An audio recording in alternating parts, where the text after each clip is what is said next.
Hi friends, welcome to our channel. நம்ம இன்றைக்கி நண்டு குழம்பு எப்படி செய்கிறது அப்படிங்கிற வீடியோ பார்க்க போகிறோம். வாங்க எப்படி செய்கிறதுன்னு பார்க்கலாம். நான் மிக்ஸி ஜாரில் 10 பல் பூண்டு தோல் உரித்து போட்டிருக்கேன். இஞ்சி கொஞ்சமாக தோல் உரித்து சின்ன சின்னதாக கட் பண்ணி போட்டிருக்கேன். பெரிய வெங்காயம் பாதி பெரிய வெங்காயத்தை நான் ஒரு பெரிய பெரிய பீஸாக கட் பண்ணி போட்டிருக்கேன். சோம்பு 1/2 ஸ்பூன், சீரகம் 1/2 ஸ்பூன், மிளகு 1/2 ஸ்பூன் சேர்த்து சின்னதாக ஒரு பட்டை துண்டு சேர்த்துக்கிறேன். இது எல்லாத்தையும் நான் இந்த மாதிரி அரைச்சி எடுத்துக்கிட்டேன். அடுத்ததாக குக்கரில் 3 ஸ்பூன் அளவுக்கு நல்லெண்ணெய் சேர்த்துக்கிறேன். நண்டு குழம்புக்கு நல்லெண்ணெய் சேர்த்து செய்யும் போது டேஸ்ட் நல்லாயிருக்கும். 1/2 ஸ்பூன் அளவுக்கு கடுகு சேர்த்துக்கிறேன். உளுந்து 1/2 ஸ்பூன் அளவுக்கு, கடலைப்பருப்பு 1/2 ஸ்பூன் அளவுக்கு சேர்த்துக்கிறேன்.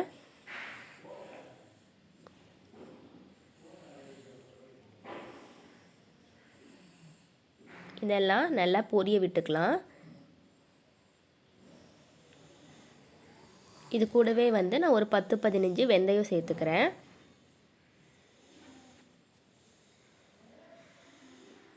அரை கைப்பிடி அளவுக்கு கருவேப்பிலை சேர்த்துக்கிறேன். இதுக்கு சின்ன வெங்காயம் சேர்க்கும் போது டேஸ்ட் நல்லாயிருக்கும். நான் நல்லா 1.5 கைப்பிடி அளவுக்கு சின்ன வெங்காயம் தோல் உரித்து சேர்த்துருக்கேன்.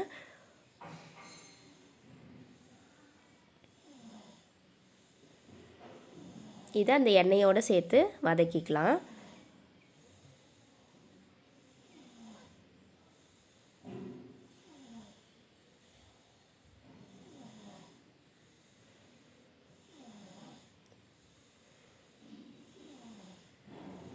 நான் பெரிய சைஸில் ஒரு தக்காளி நான் கட் பண்ணி சேர்த்துக்கிறேன். இதையும் அது கூடவே நல்லா வதக்கிக்கலாம்.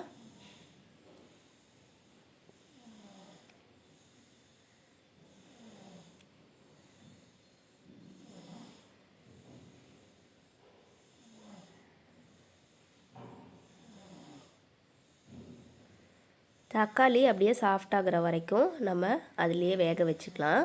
நான் கல்லுப்பு கொஞ்சமாக சேர்த்துக்கிறேன், இந்த வெங்காயமும் தக்காளியும் வதங்கிறதுக்காக. மஞ்சள் தூள் 1/2 ஸ்பூன் சேர்த்துக்கிறேன். இப்போ நம்ம சேர்த்த உப்பையும் மஞ்சள் தூளையும் நல்லா அது கூட மிக்ஸ் பண்ணிக்கலாம்.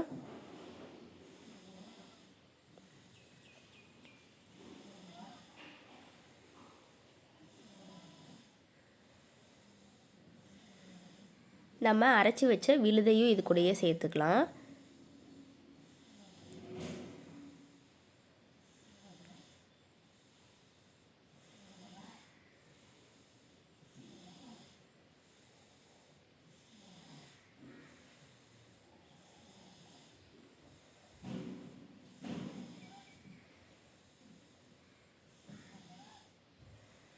நான் அந்த மிக்ஸி ஜார்லேயே கொஞ்சமாக தண்ணி சேர்த்து அதையும் இது கூட மிக்ஸ் பண்ணி நல்லா கலந்து விட்டுக்கிறேன்.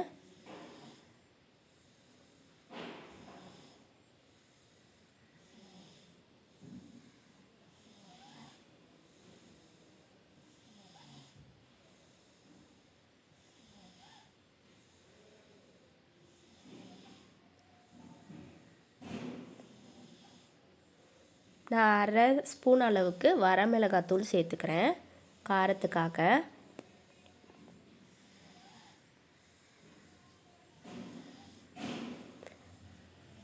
அடுத்ததாக குழம்பு மிளகாத்தூள் சேர்த்துக்கிறேன். குழம்பு மிளகாத்தூள் 2 ஸ்பூன் அளவுக்கு சேர்த்துருக்கேன். இது எல்லாத்தையும் நல்லா மிக்ஸ் பண்ணி விட்டுக்கலாம்.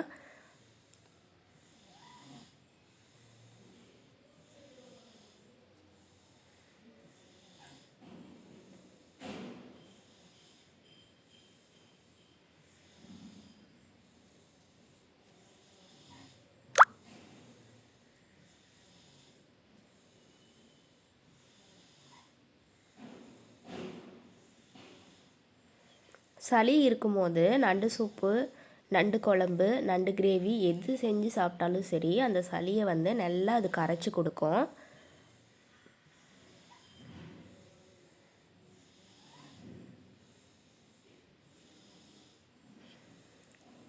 சளி இருக்குது அப்படின்னாலே கண்ணை மூடிட்டு ஒரு டைம் நண்டு வாங்கிட்டு நம்ம சூப் செஞ்சு குடித்தாலே சளியெல்லாம் பறந்து போயிடும். நான் க்ளீன் பண்ணி வச்ச நண்டை வந்து இப்போ இது கூட சேர்த்துக்கிறேன்.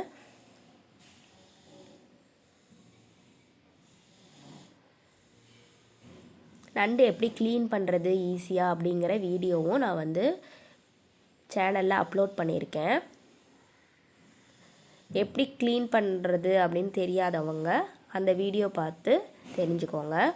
ரொம்ப சிம்பிள் தான், நம்மளே ஈஸியாக வீட்டில் பண்ணிக்கலாம், ரொம்ப டைமும் எடுக்காது. இந்த நண்டு வந்து மூழ்கிற அளவுக்கு நான் தண்ணி சேர்த்து மிக்ஸ் பண்ணிக்கிறேன். இதை வந்து இப்போ மூடி போட்டு ஒரு 3 விசில் நான் விட்டு எடுத்துக்கிறேன்.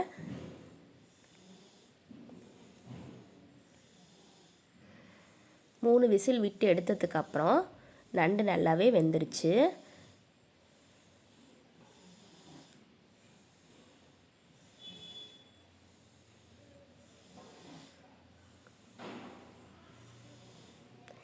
இதை வந்து அப்படியே இந்த கொதிக்க விட்டு தண்ணி சுண்டி வர்ற வரைக்கும் விட்டுட்டு எடுத்தோம்னா அதுதான் வந்து நண்டு கிரேவி, நண்டு வறுவல்.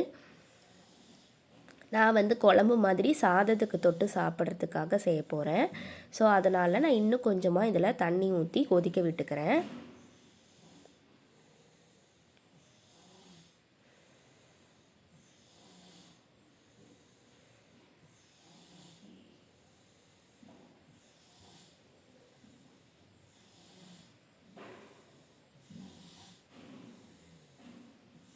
நான் இப்போ இந்த குழம்புக்கு தேவையான அளவுக்கு உப்பு சேர்த்துக்கிறேன்.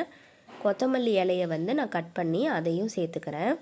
இது வந்து குழம்பு கன்சிஸ்டன்சிக்கு வேணும் அப்படிங்கிறதுக்காக நான் வந்து தேங்காயை அரைச்சி ஊற்றிக்கிறேன்.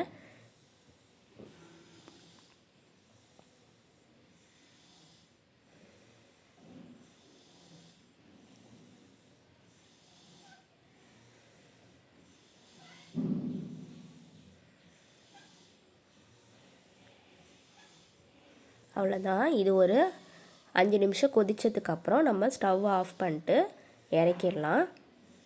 அவ்வளோதான், நண்டு குழம்பு ரெடி ஆயிடுச்சு. நீங்களும் வீட்டில் செஞ்சு பார்த்தீங்க அப்படின்னா உங்களுக்கு எப்படி இருந்தது அப்படிங்கிறத கமெண்ட்டில் சொல்லுங்கள். இந்த வீடியோ பிடிச்சிருந்துச்சு அப்படின்னா உங்கள் ஃப்ரெண்ட்ஸ்க்கும் ஷேர் பண்ணுங்கள். நம்ம சேனலில் நிறைய பேர் சப்ஸ்கிரைப் பண்ணாமல் வீடியோ பார்த்துட்ருக்கீங்க. அந்த மாதிரி இருந்தீங்க அப்படின்னா சப்ஸ்கிரைப் பண்ணிவிட்டு பாருங்கள். பக்கத்தில் இருக்க ஆல் பட்டனையும் மறக்காமல் ப்ரெஸ் பண்ணிக்கோங்க. தேங்க்ஸ் ஃபார் வாட்சிங்.